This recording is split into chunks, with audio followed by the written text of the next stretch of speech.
Congresswoman Liz Cheney joins us this morning. First, let me begin. Good morning, Congresswoman. Let me begin by extending our condolences on the passing of your Wyoming colleague, former Senator Mike Enzi. Thank you very much, George. He was a giant and will be really deeply missed by all of us. You are taking a lot of heat from your Republican colleagues for joining this committee. Kevin McCarthy is talking about taking away your committee assignments.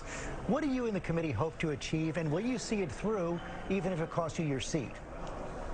You know, this is absolutely not a game. This is deadly serious. There are some in my party, including Leader McCarthy, who continue to act as though this is about partisan politics. I think it's really sad. I think it's a disgrace.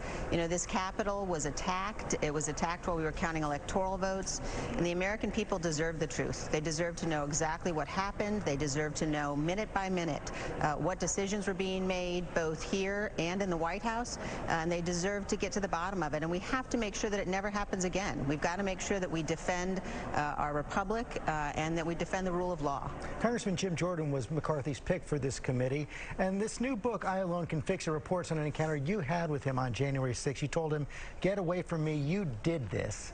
What did you mean by "you did this," and do you think Jordan should be called to testify? You know, I think that Congressman Jordan may well be a material witness.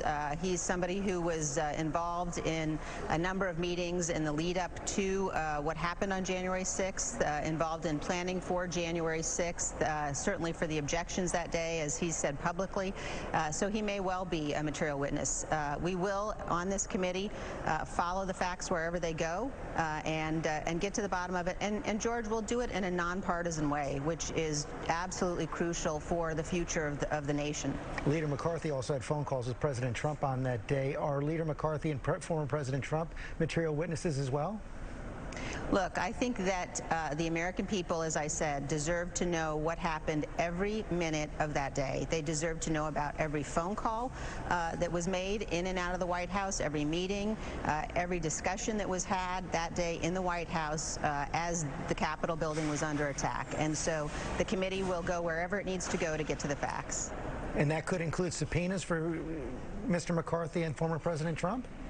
It could. The committee will go wherever we need to go to get to the facts. How do you explain why so many of your fellow Republicans, rather than focusing on this investigation, seem to be engaging in revisionist history about what happened on that day?